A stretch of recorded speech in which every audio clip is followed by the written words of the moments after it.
हर समय कहाँ एक सा रहता है। निरंतर बदलाव का दूसरा नाम ही समय है। दान देना या किसी भूखे को भोजन कराना व्यक्ति की महानता को दर्शाता है।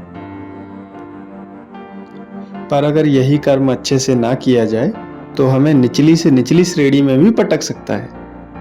नमस्कार दोस्तों, मैं आपका दोस्त गौरव आज फिर हाजिर हूँ एक नई कहानी लेकर। एक बार धर्मराज युधिष्ठिर राजसूय यज्ञ कर रहे थे और उसी यज्ञ में पहुंचा एक नेवला भोजन करने के लिए। भोजन करने के बाद नेवले ने महाराज युधिष्ठिर से कहा, धर्मराज, हो सकता है आपके इस यज्ञ से कईयों को संतोष प्राप्त हुआ हो, पर मैं कहता हूं कि आपका यज्ञ विशाल है पर महान नहीं।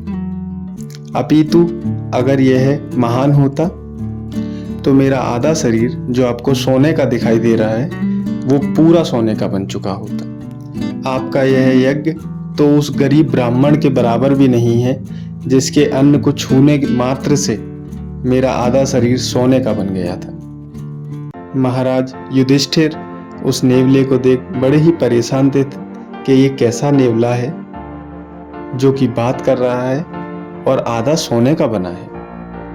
और यही सब देख वहां सभा में सभी उपस्थित व्यक्ति, ब्राह्मण, राजा भी परेशान थे कि ये कैसा नेवला है।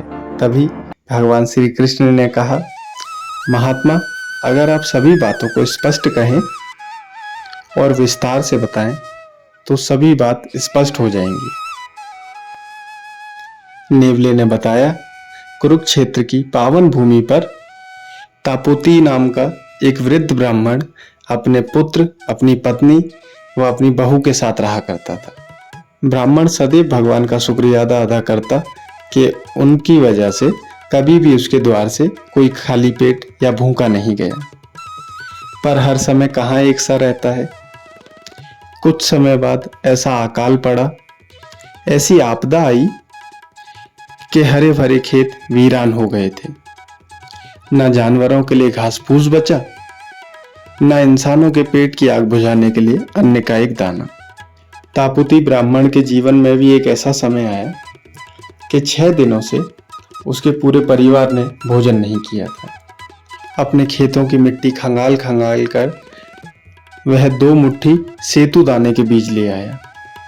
बड़ी मुश्किलों के बाद आज उसके परिवार को एक समय का भोजन प्राप्त हो। भोजन तैयार कर ब्राह्मण ने भगवान का भोग लगाया और पहला निवाला अपने मुंह की तरफ ले ही गया था कि उसके घर के बाहर एक भिक्षुक, एक भिखारी आ खड़ा हुआ और गुहार लगाने लगा, हे ब्राह्मण देव, अगर घर में कुछ हो तो मुझे खाने को दो, मैं वरना मर जाऊंगा। मेरे पास खाने को कुछ भी नहीं है और मैं भूख से तड़प रहा हूँ। आज तक तपुती ब्राह्मण के घर से कोई खाली पेट नहीं लौटा था, तो उन्होंने अपना धर्म जान उन भिक्षुक को अपने घर में बिठाया और अपने हिस्से का अन्न उन भिक्षुक के सामने रख दिया। वह खाकर भिक्षुक बोले, ब्राह्मण देव, इससे मेरा पेट नहीं भरा, अगर कुछ और अन्न हो तो कृपया ला कर दें। ये देख ब्राह्मण की धर्मपत्नी ने अपने हिस्से का अन्न भी उन्हें दे दिया और इसी तरीके से उनके पुत्र ने अपने हिस्से का अन्न भी उन्हें दे दिया। अंतिम बार वह भिक्षुक फिर बोले, ब्राह्मण देव, मेरी अभी तृप्ति नहीं हुई है, मैं कई दिनों का भूखा हूँ, अगर थोड़ा और अन्न मिल जाए तो आपकी अति कृपा होगी। यह देख ब्राह्मण देव की बहू ने भी अपने हिस्से का अन्न उनके सम्मुख रख दिया। यह सब देख वह भिक्षुक बहुत खुश हुआ और उनके सम्मुख अपने असली रूप में आया और कहा, हे तपुती ब्राह्मण, मैं यम धर्म हूँ। तुमने और तुम्हारे परिवार ने न्याय, धर्म और अपनी क्षमता से बढ़कर अन्नदान किया है। यहाँ तक कि तुमने अतिथि धर्म निभाने के लिए अपने प्राणों की चिंता नहीं की। तुम्हारा यह दान यज्ञ ही है जिससे मैं संतुष्ट हूँ।